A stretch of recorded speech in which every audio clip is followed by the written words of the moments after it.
ನಮಸ್ತೆ ಸ್ನೇಹಿತರೆ, ಎಲ್ಲರೂ ಹೇಗಿದ್ದೀರಾ? ತುಂಬ ಚೆನ್ನಾಗಿದ್ದೀರಾ ಅಂದ್ಕೊಂಡು ನಾವು ಕೂಡ ಚೆನ್ನಾಗಿದ್ದೀವಿ. ಇವತ್ತು ನಾನು ಮಾರ್ನಿಂಗ್ ರೂಟೀನಿಂದನೇ ವಿಡಿಯೋನ ಶುರು ಮಾಡ್ತಾ ಇದ್ದೀನಿ. ಸ್ವಲ್ಪ ಹುಷಾರಿರಲಿಲ್ಲ, ಶೀತ, ಜ್ವರ, ಹಂಗಾಗಿ ಸ್ವಲ್ಪ ವಾಯ್ಸು ನಿಮಗೆ ಕಿರಿಕಿರಿ ಅನಿಸ್ಬೋದು.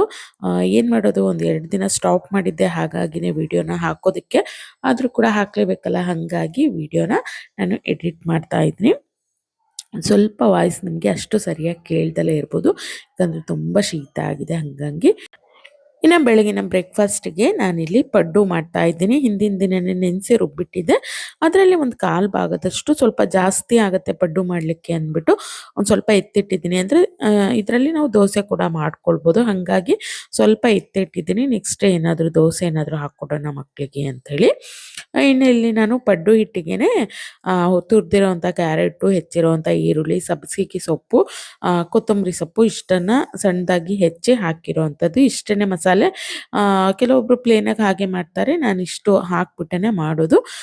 ಜೊತೆಗೆ ಉಪ್ಪೆಲ್ಲ ಸೇರಿಸ್ಕೊಂಡಿದ್ದೀನಿ. ಮೊದಲೇ ಉಪ್ಪೆಲ್ಲ ಸೇರಿಸಿ ಮಿಕ್ಸ್ ಮಾಡಿಟ್ಟಿದ್ದೆ.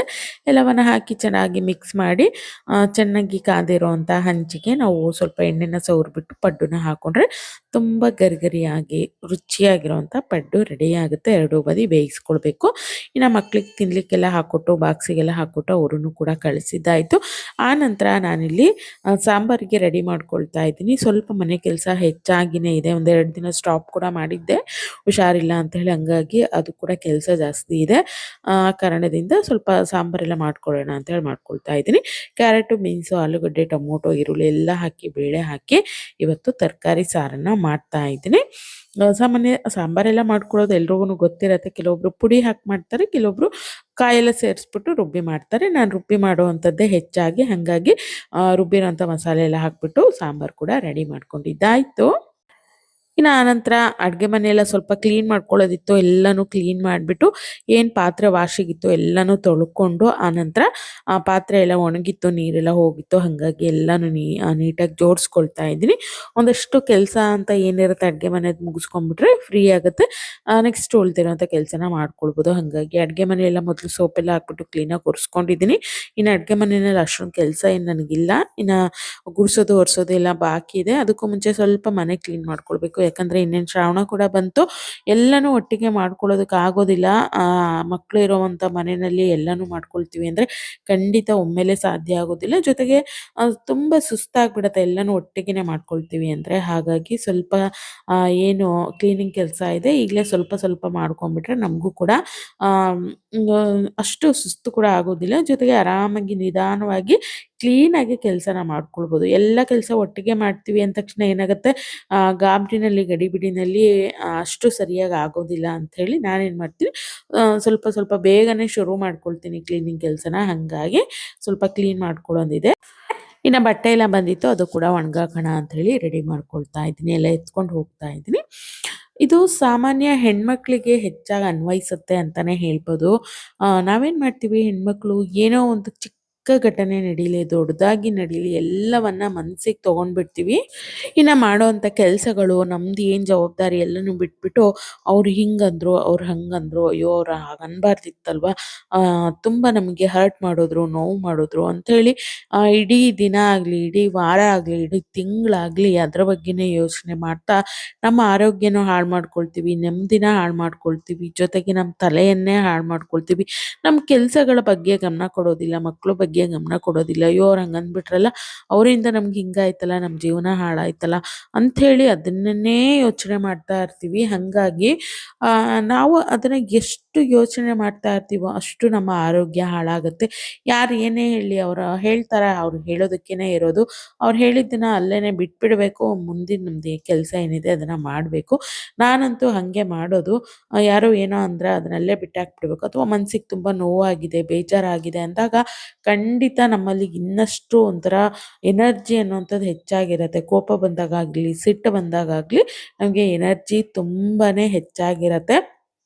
ಹಂಗಾಗಿ ಆ ಸಮಯದಲ್ಲಿ ಏನೋ ಯೋಚನೆ ಮಾಡ್ತಾ ಅಥವಾ ಮಲ್ಕೊಳೋದು, ಇಡೀ ದಿನ ಟಿವಿ ನೋಡೋದು ಅಥವಾ ಇನ್ನೊಬ್ರಿಗೆ ಏನೋ ಅಂತ ಇಡೀ ದಿನ ಕಳೆಯೋ ಅಂಥದ್ದನ್ನ ಮಾಡೋದ್ರ ಬದಲು ನಮ್ಮ ಎನರ್ಜಿಯನ್ನ ಎಲ್ಲಿ ಸಾಧ್ಯ ಆಗುತ್ತೋ ಅಲ್ಲಿ ಯೂಸ್ ಮಾಡ್ಕೊಳ್ಬೇಕು. ಬೇರೆ ಕೆಲಸಗಳನ್ನ ಮಾಡುವಂಥದ್ದು. ನಮ್ದು ಏನು ಕೆಲಸ ಇರತ್ತೆ ಅದನ್ನ ಮುಗಿಸ್ಕೊಂಡ್ರೆ ಅದು ತುಂಬ ಬೇಗ ಮುಗಿಯತ್ತೆ. ನಾನು ಮಾಡೋದಂತೂ ಹಿಂಗೆ. ನನಗೆ ತುಂಬ ಒಂಥರ ಸಿಟ್ಟು ಬಂದಿದೆ, ತುಂಬ ಬೇಜಾರಾಗಿದೆ ಅನ್ನುವಂಥ ಸಮಯದಲ್ಲಿ ಮನೆ ಕ್ಲೀನ್ ಮಾಡ್ಕೊಳ್ಳೋ ಅಂಥದ್ದು ಅಥವಾ ನನ್ನ ಯೂಟ್ಯೂಬ್ ಕೆಲಸಗಳೇನಿರತ್ತೆ ಅದನ್ನ ಮಾಡಲಿಕ್ಕೆ ಶುರು ಮಾಡ್ಕೊಳ್ತೀನಿ. ಇದರಿಂದ ಆ ಕೆಲಸಗಳು ಕೂಡ ಫಾಸ್ಟಾಗಿ ನಾವು ಅಂದ್ಕೊಂಡೇ ಇರೋದಿಲ್ಲ. ಅಷ್ಟು ಫಾಸ್ಟಾಗಿ ಕೆಲಸಗಳು ಮುಗ್ದು ಹೋಗುತ್ತೆ. ಜೊತೆಗೆ ಆರಾಮಾಗಿ ಮುಗಿಸ್ಕೊಂಡ್ಬಿಡ್ಬೋದು. ಯಾಕಂದರೆ ಬೇರೆಯವ್ರ ಮೇಲೆ ಇರುವಂಥ ಸಿಟ್ಟಲ್ಲಿ ನಾವು ಆ ಕೆಲಸಗಳನ್ನ ಗಮನ ಕೊಟ್ಟು ಮಾಡ್ತಾ ಇರ್ತೀವಿ. ಆ ಕೆಲಸಗಳಿಗೆ ಹೆಚ್ಚು ಎನರ್ಜಿ ಹಾಕ್ತಾ ಇರ್ತೀವಿ. ಹಾಗಾಗಿ ಸುಮ್ಮನೆ ನಮ್ಮ ಎನರ್ಜಿಯನ್ನು ನಾವು ಮತ್ತೆಲ್ಲೋ ಹಾಕಿ ಅಥವಾ ಇನ್ನೊಬ್ರಿಗೆ ಏನೋ ಬೈಯೋ ಅಂಥದ್ದು ಅಥವಾ ಇನ್ನೊಬ್ಬರಿಗೆ ಒಂಥರ ಅವ್ರ ಬಗ್ಗೆನೇ ಯೋಚನೆ ಮಾಡುವಂಥದ್ದು ಈ ರೀತಿ ಮಾಡಿ ನಮ್ಮ ಎನರ್ಜಿಯನ್ನು ಹಾಳು ಮಾಡ್ಕೊಳ್ಳೋದ್ರ ಬದಲಾಗಿ ನಮ್ಮ ಕೆಲಸ ಕಾರ್ಯಗಳಲ್ಲಿ ನಾವು ತೊಡಗಿಸ್ಕೊಂಡ್ರೆ ನಮ್ಮ ಕೆಲಸಗಳು ಮುಗಿಯತ್ತೆ. ನಮ್ಮ ತಲೆನೂ ಅಷ್ಟು ಹಾಳಾಗೋದಿಲ್ಲ ಅಂತಲೇ ಹೇಳ್ಬೋದು. ಇಲ್ಲಾಂದರೆ ಅವ್ರ ಬಗ್ಗೆನೇ ಯೋಚನೆ ಮಾಡ್ತಾ ಇರ್ತೀವಿ. ಅವ್ರು ಹಿಂಗಂದ್ರು ಹಿಂಗಂದ್ರು ಹಿಂಗಂದ್ರು ಅಂತ ಹೇಳಿ. ಹಾಗಾಗಿ ಅದನ್ನು ಬಿಟ್ಬಿಟ್ಟು ನಮ್ಮ ಕೆಲಸಗಳ ಕಡೆ ಗಮನ ಕೊಟ್ಟರೆ, ನಮ್ಮ ಮಕ್ಕಳ ಕಡೆ ಗಮನ ಕೊಟ್ಟರೆ ಅಥವಾ ಒಳ್ಳೆ ಅಡುಗೆನೇ ಪ್ರಿಪೇರ್ ಮಾಡ್ಬೋದಲ್ವಾ. ಮಾಡೋದ್ರಿಂದ ಎಷ್ಟು ಸಮಯ ಉಳಿತಾಯ ಆಗುತ್ತಲ್ವ. ನಾವು ಬೇರೆಯವರ ಬಗ್ಗೆ ಯೋಚನೆ ಮಾಡೋದಕ್ಕೆ ಸಮಯ ಏನು ಕೊಡ್ತೀವಿ ಅದನ್ನು ನಮ್ಮ ಕೆಲಸಗಳಲ್ಲಿ ನಾವು ಒಂಥರ ಆ ಒಂದು ಎನರ್ಜಿಯನ್ನು ಹಾಕಿದ್ರೆ ನಮ್ಮ ಇಡೀ ಮನೆ ಕ್ಲೀನ್ ಆಗುತ್ತೆ. ಜೊತೆಗೆ ನಮ್ಮ ಕೆಲಸಗಳು ಪಟ ಪಟ ಅಂತೇಳಿ ಮುಗೀತಾ ಇರುತ್ತೆ. ಆ ಸಿಟ್ಟು ಕೋಪದಲ್ಲಿ ಖಂಡಿತ ನೀವು ಒಮ್ಮೆ ಟ್ರೈ ಮಾಡಿ ನೋಡಿ. ತುಂಬ ಸಿಟ್ಟು ಬಂದಿದೆ ಒಬ್ಬರ ಮೇಲೆ, ತುಂಬ ಕೋಪ ಮಾಡ್ಕೊಂಡಿದ್ದೀವಿ ಅಂದಾಗ ಮನೆ ಕೆಲಸ ಪಟ್ಟನ ಮುಗ್ದು ಹೋಗುತ್ತೆ. ಯಾಕಂದರೆ ಅಷ್ಟು ಒಂಥರ ಎನರ್ಜಿ ಹೆಚ್ಚಾಗಿರುತ್ತೆ. ಅಥವಾ ಮಕ್ಳಿಗೆ ಬೇಕಾಗಿರೋಂಥ ಒಳ್ಳೆ ಅಡುಗೆನ ಮಾಡಿಡಿ ಮಕ್ಕಳಿಗೆ, ಮನೆಯವರಿಗೆ. ಅಲ್ಲಿ ನಮ್ಮ ಒಂದು ಗಮನವನ್ನು ಹಾಕೋದ್ರಿಂದ ಇನ್ನೊಬ್ಬರ ಬಗ್ಗೆ ಯೋಚನೆ ಮಾಡೋದಕ್ಕೆ ನಮಗೆ ಟೈಮ್ ಸಿಗೋದಿಲ್ಲ. ಇದರಿಂದ ಏನಾಗುತ್ತೆ, ಸಮಯ ಉಳಿತಾಯ ಆಗುತ್ತೆ. ಜೊತೆಗೆ ಮನೆಯವರಿಗೆ ಬೇಕಾಗಿರುವಂಥ ಏನೋ ಅವ್ರಿಗಿಷ್ಟ ಆಗಿರುವಂಥ ಅಡುಗೆನ ಮಾಡಿದ್ದೀವಲ್ಲ, ಬಡಿಸಿದ್ದೀವಲ್ಲ ಅನ್ನುವಂಥ ಒಂದು ತೃಪ್ತಿ ಕೂಡ ಸಿಗತ್ತೆ. ಅಥವಾ ನಾವು ಹೆಚ್ಚಾಗಿ ಮನೆ ಕೆಲಸಗಳನ್ನು ಮಾಡ್ಕೊಳ್ಳೋದ್ರಿಂದ ಮನೆ ಕ್ಲೀನ್ ಆಗುತ್ತೆ. ಅದ್ರ ಜೊತೆಗೆ ನಮ್ಮ ಮನಸ್ಸು ಕೂಡ ಕ್ಲೀನ್ ಆಗುತ್ತೆ. ಯಾಕೆ ಇನ್ನೊಬ್ಬರ ಬಗ್ಗೆ ಯೋಚನೆ ಮಾಡಿ ನಮ್ಮ ಒಂದು ಮನಸ್ಸನ್ನು ನೋಯಿಸ್ಕೊಳ್ಳೋದು, ನಮ್ಮ ತಲೆ ಹಾಳು ಮಾಡ್ಕೊಳ್ಳೋದು ಅಲ್ವಾ.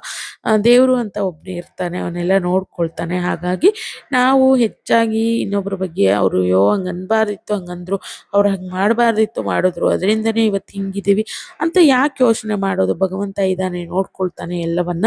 ನಮ್ಮ ಕೆಲಸ ಏನಿರುತ್ತೆ ನಾವು ಅದ್ರ ಕಡೆ ಗಮನ ಕೊಡೋದ್ರಿಂದ ಆವತ್ತಿನ ದಿನ ಸರಾಗವಾಗಿ ಹೋಗುತ್ತೆ. ಜೊತೆಗೆ ನಮ್ಮ ಎನರ್ಜಿ ಕೂಡ ಯೂಸ್ ಆಗುತ್ತೆ. ಹಾಗಾಗಿ ತುಂಬ ಹುಷಾರಿರಲಿಲ್ಲ. ಒಂದು 2 ದಿನ ಮಲಗಿಬಿಟ್ಟಿದ್ದೆ. ಮನೆ ಕೆಲಸ ಎಲ್ಲ ಪೆಂಡಿಂಗ್ ಉಳಿದಿತ್ತು. ಅದ್ರ ಜೊತೆಗೆ ಇನ್ನೇನು ಶ್ರಾವಣ ಕೂಡ ಶುರುವಾಗತ್ತೆ. ಅಷ್ಟರಲ್ಲಿ ಲಕ್ಷ್ಮೀ ಪೂಜೆ ಎಲ್ಲ ಮಾಡ್ಕೊಳ್ಬೇಕು, ಅದಕ್ಕೆ ತಯಾರಿ ಮಾಡ್ಕೊಳ್ಬೇಕಲ್ಲ. ಹಾಗಾಗಿ ಸ್ವಲ್ಪ ಈ ಕೆಲಸಗಳೆಲ್ಲ ತುಂಬ ಟೈಮ್ ಹಿಡಿಯುತ್ತೆ. ಎಲ್ಲ ತೊಳೆಯೋದು, ಒರೆಸೋದು ತುಂಬ ಟೈಮ್ ಹಿಡಿಯುತ್ತೆ ಅಂದ್ಬಿಟ್ಟು ನಾನೇನು ಮಾಡ್ತಾ ಇದ್ದೀನಿ, ಈಗಲೇ ಯಾವಾಗೆಲ್ಲ ಫ್ರೀ ಇರ್ತೀನೋ ಅವಾಗೆಲ್ಲ ಮಾಡ್ಕೊಳ್ಳೋಣ ಅಂಥೇಳಿ ಈ ರೀತಿ ಮಾಡ್ತೀನಿ. ಅದ್ರ ಜೊತೆಗೇ ನನಗೆ ತುಂಬ ಕೋಪ ಬಂದಿದೆ ಅಥವಾ ತುಂಬ ಬೇಜಾರಾಗಿದೆ, ಏನು ಮಾಡೋದು ಅಂತ ಯೋಚನೆ ಮಾಡುವಂಥ ಸಮಯದಲ್ಲಿ ನಾನು ಮಾಡುವಂಥದ್ದು ಇಷ್ಟೇ, ಒಂದು ಒಳ್ಳೆ ಅಡುಗೆಗಳನ್ನು ರೆಡಿ ಮಾಡಲಿಕ್ಕೆ ಪಡ್ತೀನಿ. ಅದ್ರ ಜೊತೆಗೆ ಈ ರೀತಿ ಮನೆ ಕೆಲಸ ಏನಾದರೂ ಹೆಚ್ಚಾಗಿರತ್ತೆ ಅಂದರೆ ಅದನ್ನು ಕೂಡ ಮಾಡಲಿಕ್ಕೆ ಇಷ್ಟಪಡ್ತೀನಿ. ಇದರಿಂದ ಇಡೀ ದಿನ ಆರಾಮಾಗಿ ಕಳೆದೋಗುತ್ತೆ. ಬೇರೆಯವ್ರ ಬಗ್ಗೆ ಯೋಚನೆ ಮಾಡೋದ್ರಿಂದ ನಮ್ಮ ತಲೆ ಹಾಳಾಗುತ್ತೆ, ಮನಸ್ಸಿಗೆ ಇನ್ನೂ ನೋವಾಗುತ್ತೆ. ಹಾಗಾಗಿ ಅದನ್ನು ಬಿಟ್ಬಿಟ್ಟು ಈ ರೀತಿ ನಮ್ಮ ಗಮನ ಹೋಯಿತು ಅಂದರೆ ಆರಾಮಾಗಿ ಇಡೀ ದಿನವೂ ಕಳೆಯುತ್ತೆ, ನಮ್ಮ ಒಂದು ಕೆಲಸನೂ ಮುಗಿಯುತ್ತೆ. ಜೊತೆಗೆ ನಮಗಷ್ಟು ಒಂದು ಸ್ಟ್ರೆಸ್ ಕೂಡ ಆಗೋದಿಲ್ಲ. ತಲೆಗೆ ಅಷ್ಟು ಒಂಥರ ನಮಗೆ ಏನೋ ಆಯಿತು ಅನ್ನೋವಂಥದ್ದನ್ನು ಕೂಡ ಬಿಟ್ಬಿಟ್ಟು ಆರಾಮಾಗಿರಲಿಕ್ಕೆ ಸಾಧ್ಯ ಆಗುತ್ತೆ.